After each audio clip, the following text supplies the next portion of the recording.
Today on The State of Us, 3 big supply chain challenges and what contributes to them.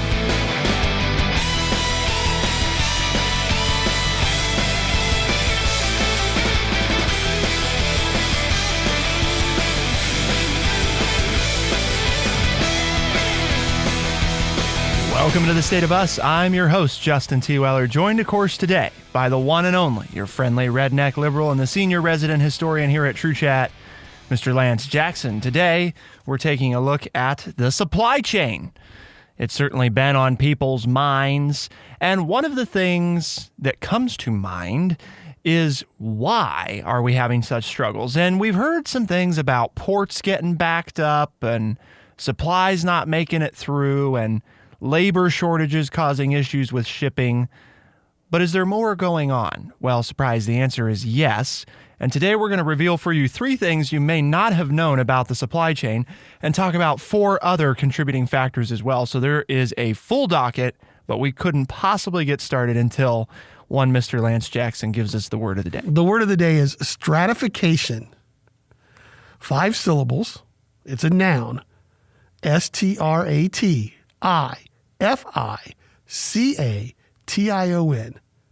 It means a structure characterized by a succession of layers. So the supply chain is a stratification. The stratification of the supply chain is the reason why there's an issue. Stratification is an adjective? It is a noun. A noun. Okay. Thanks for listening to me. I always appreciate it when my co-host listens to what I say. Well, only got to listen to some parts. I led with that. I led with the noun. So we repeat it for Justin. The rest of you already knew that it was a noun because it ends in tion, so that automatically pretty much makes it a noun if you know your English verbiage. This is where we talk about the stratification component, right, is this notion of they divide them into tier 1, tier 2, and then kind of everybody else. And what does that mean? Well, there's kind of 2 big, the author of this article from the Wall Street Journal, which of course is linked to thestateofus.org, there's kind of these 2 big breaking points in the supply chain, right? There's everything that happens, and they explain this pretty well. There's everything that happens to get a product assembled or to get it made, and then there's everything after it's been made that gets it to you. So there's 2 big different pieces of the supply chain. And the first one is the one that doesn't get talked about as much of, if you think about what Lance said, 18,000, right? Now that includes tier 1 and tier 2. So, for example, with your automobile that Lance was talking about, you've got 250 tier 1 suppliers. So the automaker... That in itself is amazing to me. I mean, that's just mind-blowing that there are 250 very, very, very important companies that have to supply parts to make the car. You know, out of the 18,000, 250 are tier 1. I mean, the car company has to directly work with 250 different companies to put together the vehicle. Jamie. Right? But then those 250 have some 17,000 other companies that help them make the part that they send to the car company. Yes. You know? And it's not even a 3-layered cake because keep in mind, they don't, you don't track it after a certain point, but as you get down the chain, you're going all the way down to, in some cases, like mineral extraction, right? Yeah. Because it's not even, well, these 250 coordinate with 17,000. It's these 250 each coordinate with probably another 1 or 200, right? And each of those 1 or 200 coordinate with another 50 or 10 or whoever until you get all the way down to the very bottom of whatever the raw material is. If you remove one of the layers, you no longer have a complete cake. Likewise, in this, stratification that exists in the supply chain, if you think about how a car comes together, right?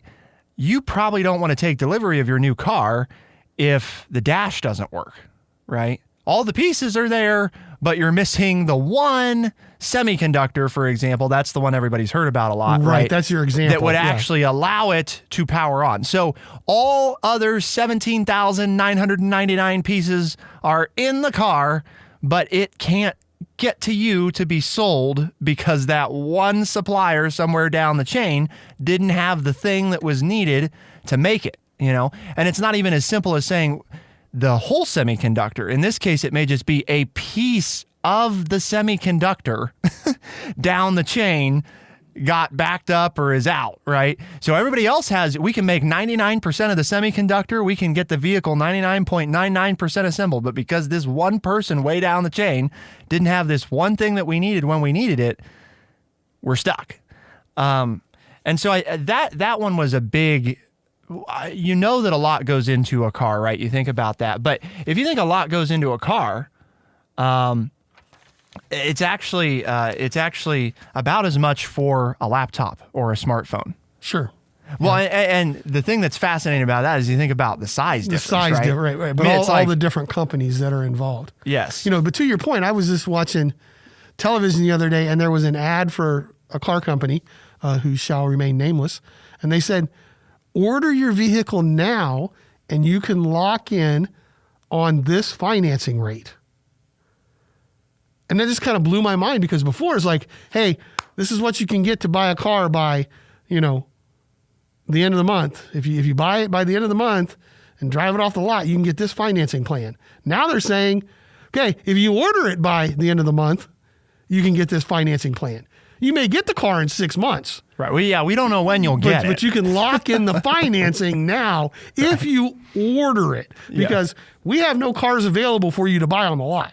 But if you want to buy one now, you can buy it at this lower rate and lower price, and you'll get delivery as soon as we can get all the parts. Yeah, minor correction. Only 3,000 to 4,000 parts for a smartphone. Okay. Yeah, not 18, but still. I mean, you think about. I don't know about you. Yours isn't a smartphone, so I'm not sure. Yeah, I don't have a smartphone. My phone maybe does it. Only 10 or 12 parts, but It's, well, I don't know about it. It's probably a couple hundred. Few gizmos got to go in there. So, but that really is a big one, and we're spending some time on it because I think it helps people understand. So the other note on this is, so why did these lower end ones, right, the lower tier suppliers run into problems? Well, they may have been some of the ones that had to shut down because partly because a lot of them have a lot less workers, right? So you think of like General Motors or Ford or Toyota or whoever, right? I mean, yes, they're impacted, and you may have to send people home or people out sick, but maybe you can shift stuff around and keep doing something. Some of these smaller suppliers, they may only have 100 or 200 people working for them, and if you take 25% of the workforce away, they may just not be able to operate at all. It may just be it's not safe, we can't, or there's just not enough people to do everything that has to be done. So I think that's an important thing to understand as well, as it's not like they just didn't want to make the stuff. It's you have to have both the people and materials necessary to make things. And depending on who down the line is causing a problem, especially the further down the line it goes, right? You're the company that sells the semiconductor to General Motors for the vehicle. But for you to make the semiconductor, you have 800 suppliers, right? It's that ripple effect. So because one of them didn't have the thing you needed, you couldn't possibly deliver the order. So you'd be happy to. You have the people and you have almost everything you need, but you can't do it because one of the people you relied on. So the further down the tier process it goes, the worse the effect is felt as well.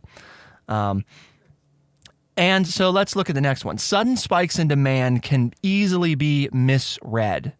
Sudden spikes in demand can easily be misread. So another effect, right, of the stratification that exists in the supply chain is because there's so many layers, because there are so many different people involved, when, for example, let's take toilet paper because that's a big one that people love, right?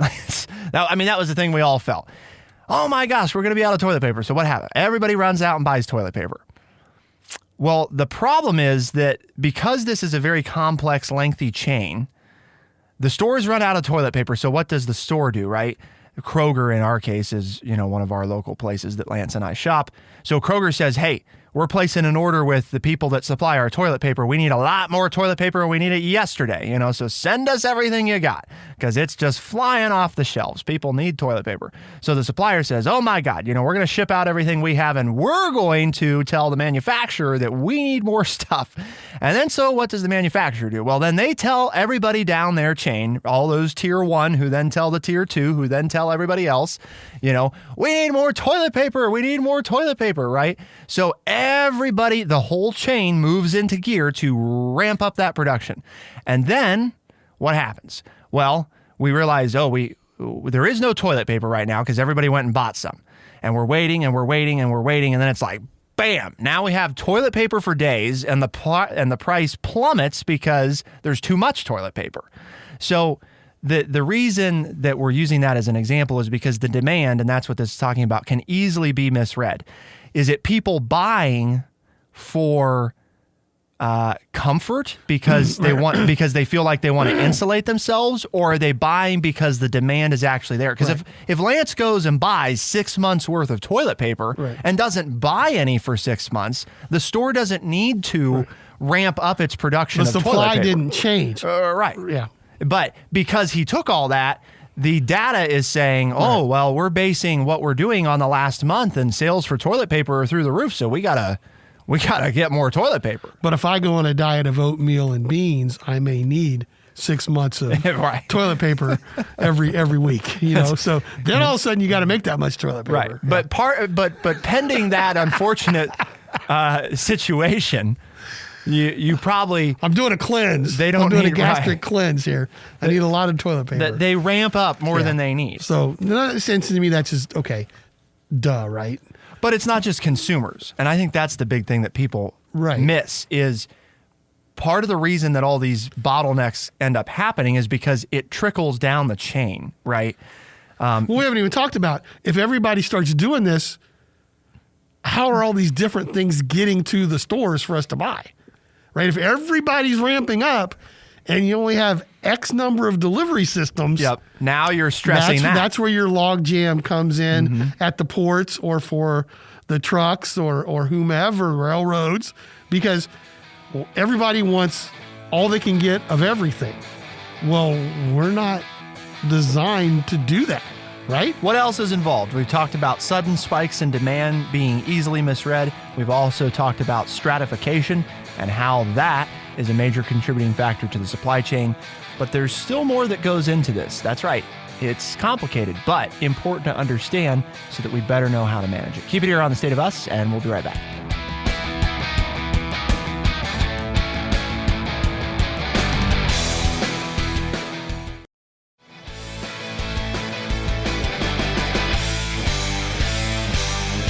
So the last thing we talked about is that supply, Lance, right, can be easily misread.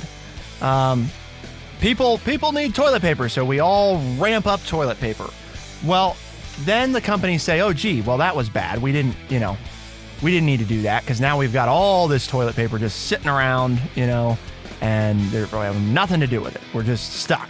So what do? We switch to just-in-time production, which can work fine sometimes. The whole motivation for just-in-time production system is so that companies used before the pandemic was it was so hard to know in advance what the demand for any particular product would be. So let's make only exactly what we need when we need it. This philosophy extends to carrying minimal inventory of parts and raw materials delivered just in time, because if there is a defect in one of those parts in the pipeline, there are relatively few that have to be reworked or repaired. Of course, the benefit in this situation is if you put together where suppliers and manufacturers are only a couple hours apart from each other, they may be doing daily or hourly deliveries to one another. That can work pretty well. But when you involve something that's as complex as, say, a car, right?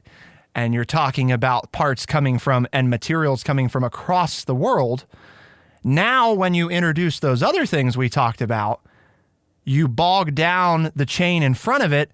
And now that very precise timing that has to be carried out to make just-in-time production work can't function. And you say, well, why in the world would we do this? Well, it all had to do with, making money and how you could better serve your investors. Because, anecdotally, I worked at an office supply warehouse 40 years ago when I was in college, and we would have 3 or 4 months worth of pens and paper and office chairs. And I mean, you name it, if it's in the office, we had it. And we had supplies, and we had trucks coming in every day that we were putting in this, 100,000 square foot warehouse that we weren't going to touch for 2 or 3 months, right? But now we're carrying all this inventory, and we're paying for it, right? We're paying for the building. We're paying to heat it. We're paying for it, for people to rotate it.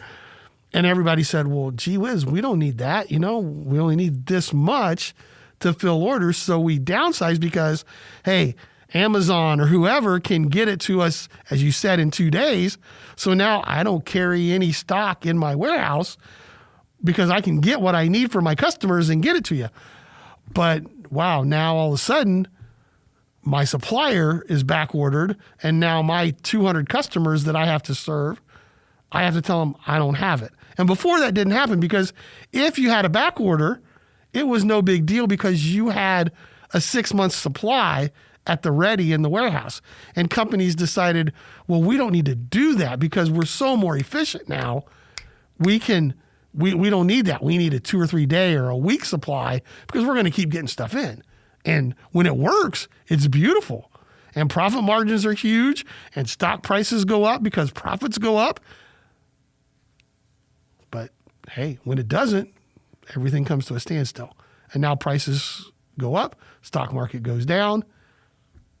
Econ 101 right there. The next item is ordering more than you actually need makes shortages worse.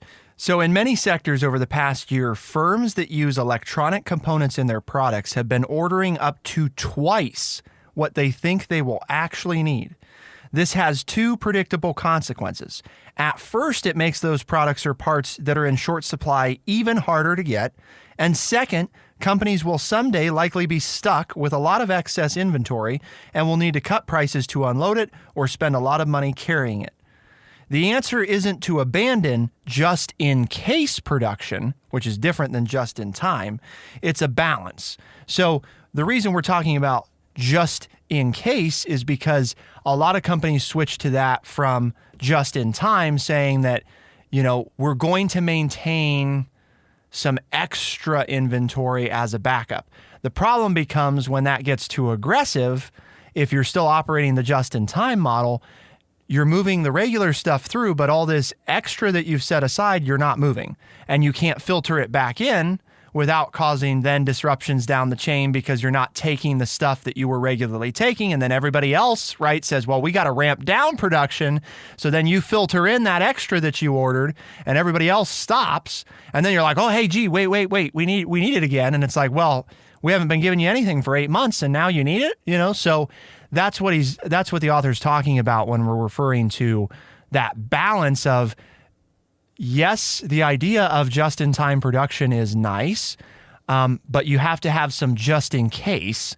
And if you don't have some just-in-case or you have too much, then just-in-time production can be a failure. So it's a very tricky, fine balancing act to execute the just-in-time production versus the more traditional method of the massive warehouse, just put lots in it and then draw from it as needed and then order. But when you order, you can wait 12 months to get something because you order when you're down to 20% capacity, and 20% will last you 2 or 3 years if it has to, Well, that's not how most people that's not how many manufacturers order now. You know what the stratification of this would be? The best solution for all of this, instead of just in time or just in case? What's that? Just-in Weller. I was wondering if there was going to be a pun about that. Rim shot, yeah. Okay. I think if we did Just-in Weller, we could fix this. Okay, eliminate all that extraneous stratification and just consolidate. So the next thing is, the longer the distribution chain, the more susceptible it is to disruption. Okay, duh. I mean, this is another duh one, right? It should be. I don't want to insult anybody's intelligence, but if you're going across the street to get something, 18,000 parts versus going across the country, or your point around the world, it's going to cause a backup and a problem. Right? There's more likely that things can go wrong. Our listeners understand that one. And when they go wrong, it takes longer to fix it. Exactly. Yeah.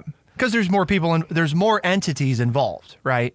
To travel, the further you have to go, the more people touch it. Yes. And the more hands touch it, the more it slows down.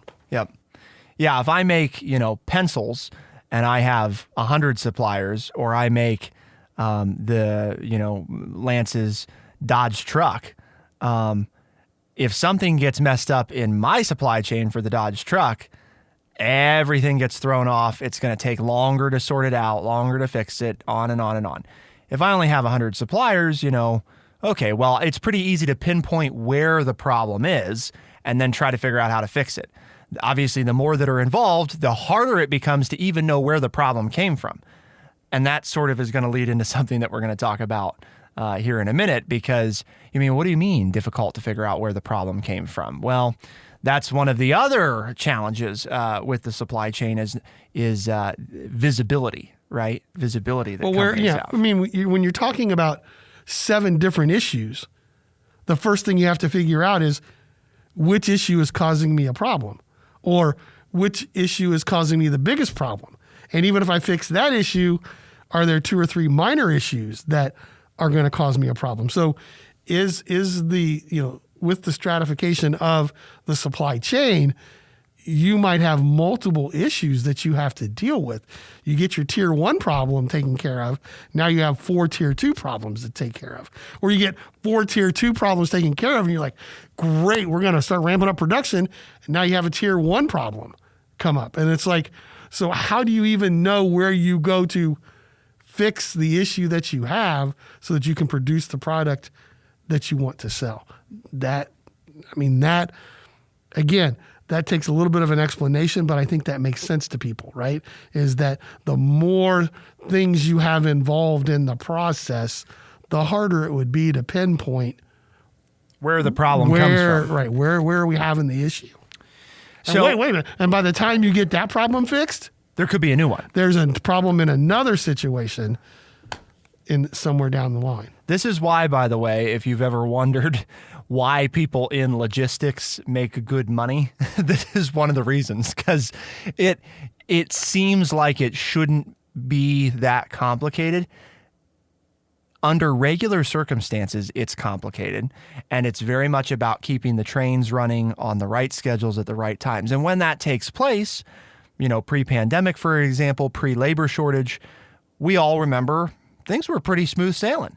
Same day delivery was, rolled out pretty aggressively. And nobody you noticed, want something, right? Man, you can get it. It's available whenever you want it, whenever you need it, right here, right now, at a moment's notice, or at least that's what it felt like. Well, that was all very based on the predictability of demand, and demand not going shooting up and then shooting down and then shooting up all month to month, not even year to year, just, week to week, month to month. And enough workers to make the products that were being sold. And, oh, wait a minute, now we need enough workers to get the raw materials to make the products that we're going to, and therein, because it becomes a workers issue. Somebody has to get the raw material. Somebody has to refine that material. Somebody has to make the pre-sub parts for the lower tier processors. And then eventually it works its way up to the second tier processors, who then eventually work their way to the first tier processors, who then eventually get to the final end of getting to put the final product together. And oh, by the way, we're just now half done because we still have to get it to you. The ankle bone's connected to the shin bone. The shin bone's connected to the knee bone. Yeah, I got it. So far we've talked about a lot of different things, but the 2 major ones that we hope are sticking with you so far that should be somewhat surprising, or at least are informative, are supply chains have more moving parts and layers than you probably imagine. That whole 18,000 suppliers for the average automobile. And then also, because demand is hard to predict, many companies turn to just-in-time production, which works fine sometimes, but as we also illustrated here in this segment, can be very challenging. So what's that third piece that might be surprising? And there's also one more lesser piece, contributing factor, that we want to talk about as well. Keep it here on The State of Us. We'll be right back.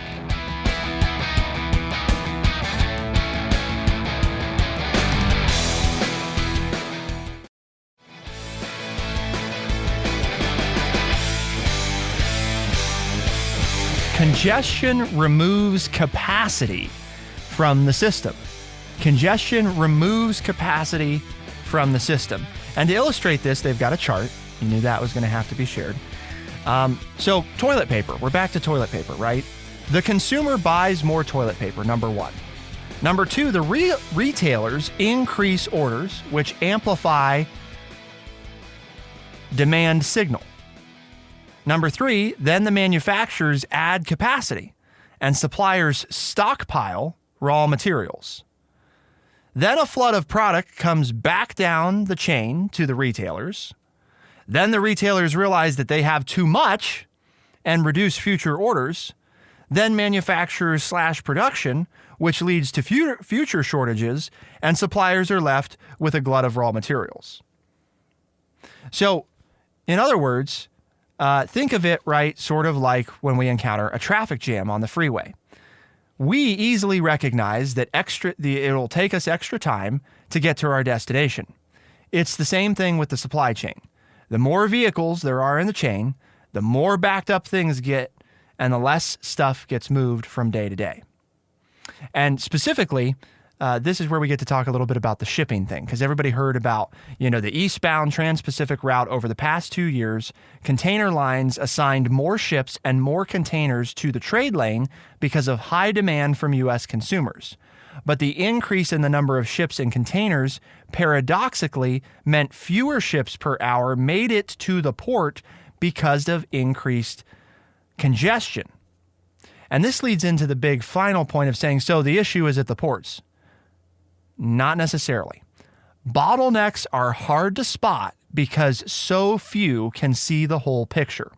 Because what we just said, right, makes it sound very simple. Well, there's more ships going, and so they got to get into port. But what happens after they get into port? Well, before you bring them into port to unload them, it has to be able to go somewhere. Well, remember when we talked about just-in-time production, right?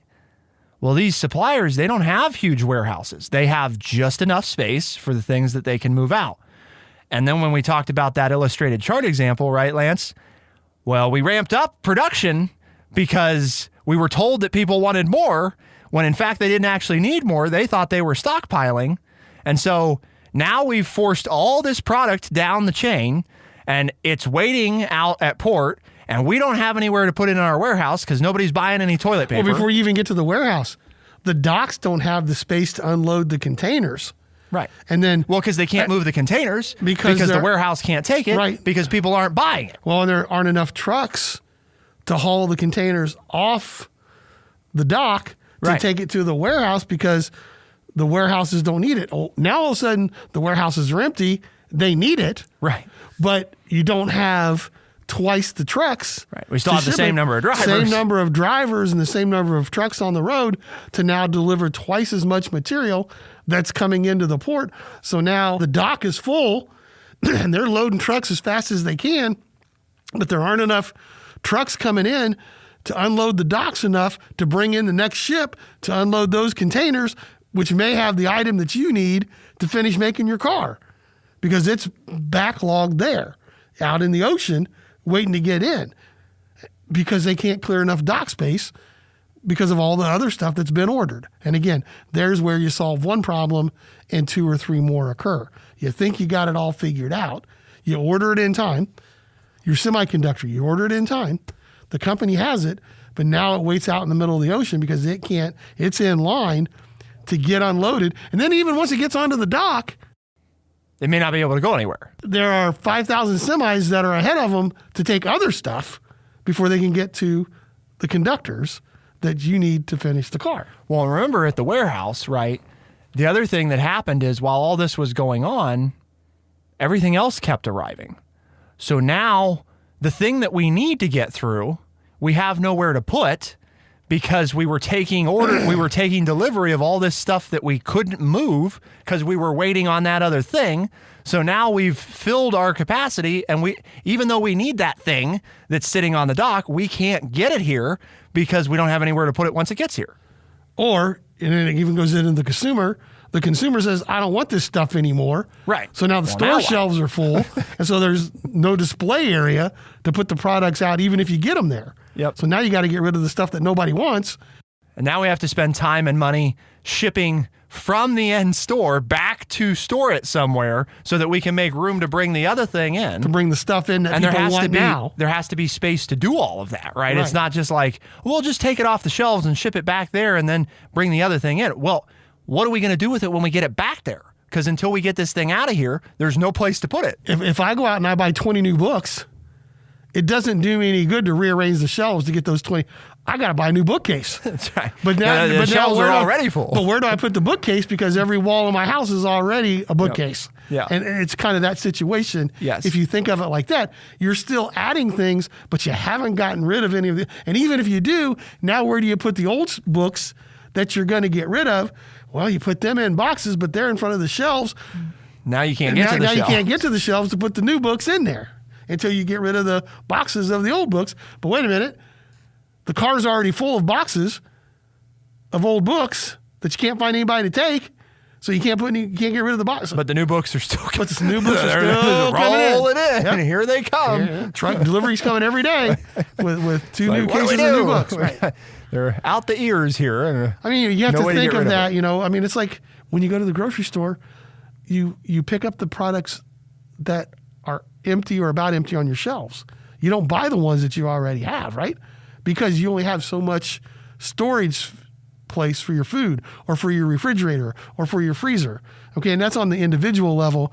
Just multiply that now to somebody who's needing 18,000 different companies to send them something to make a product. Well, but that's why it happens. And the bottlenecks being hard to spot because so few see the whole picture. What we're talking about is the whole picture. And it may, even as we start to explain it, like, I think it all makes a lot of sense. It's like, okay, well, this all makes sense. So why can't we get this worked out? Well, keeping in mind that stratification, right?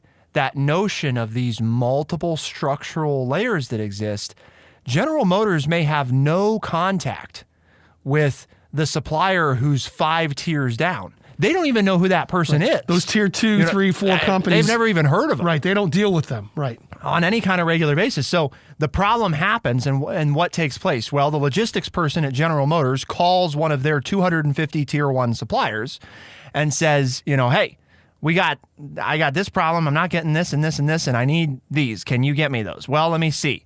That person hangs up. The new person who's logistics at this place says, why don't we have any of these? Well, because so-and-so at this company hasn't sent us any. Okay, well, I call their logistics person, and their person tells me, let me look into it. I'll get back to you, right? Well, I hang up. Why don't we have this? Well, it's because so-and-so didn't send us this. Okay, well, I'm going to get on the... And that's when we talk about the visibility down the chain, you start to see how this becomes a problem because General Motors isn't talking to 18,000. They're talking to 250. They identify, 10 of the 250 they have a problem with, and then those 10 have to go to work identifying why they have the problem, and then on and on and on it goes.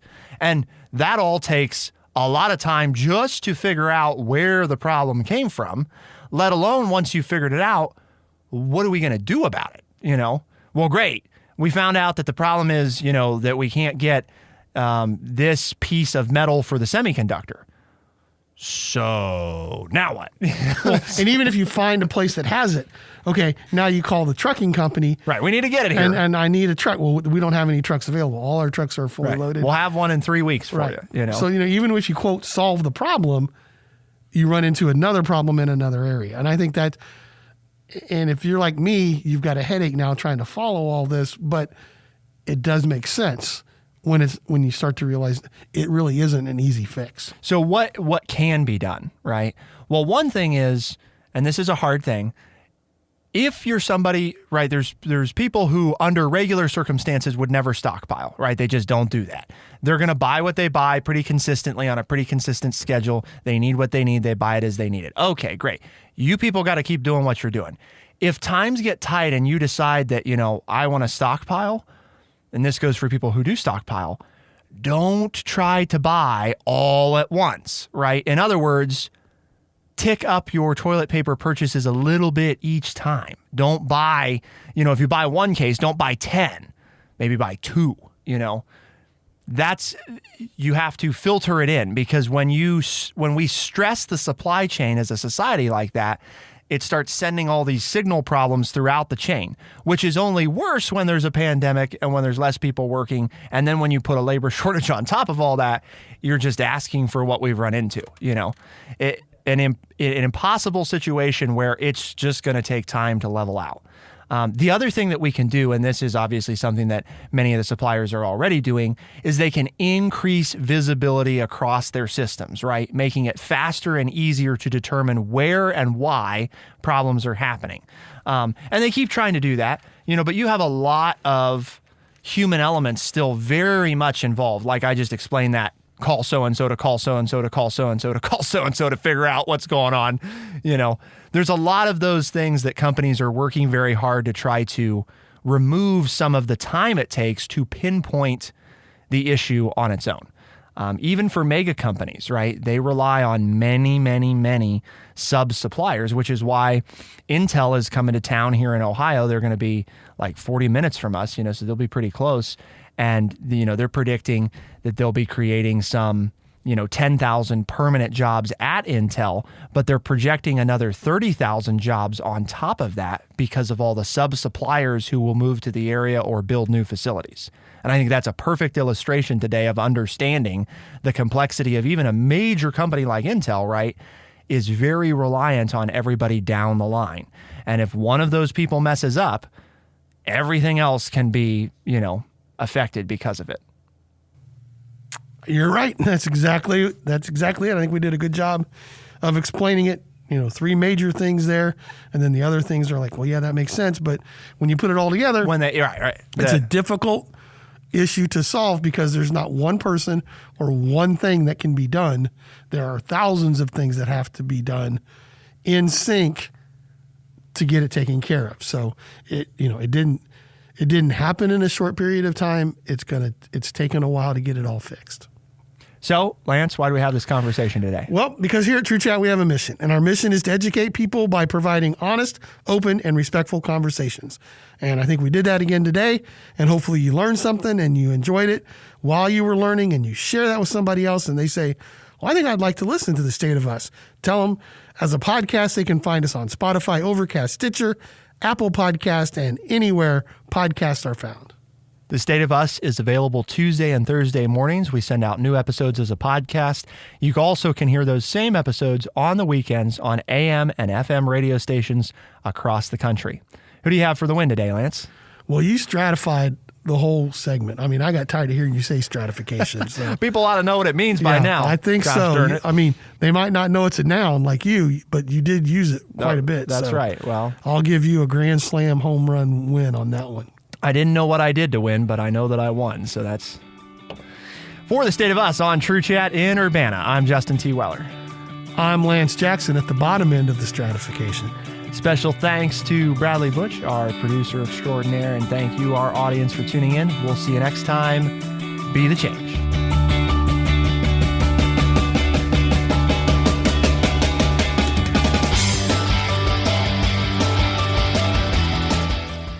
Be sure to check out our website, thestateofus.org, for books, articles, and all the ways to tune in.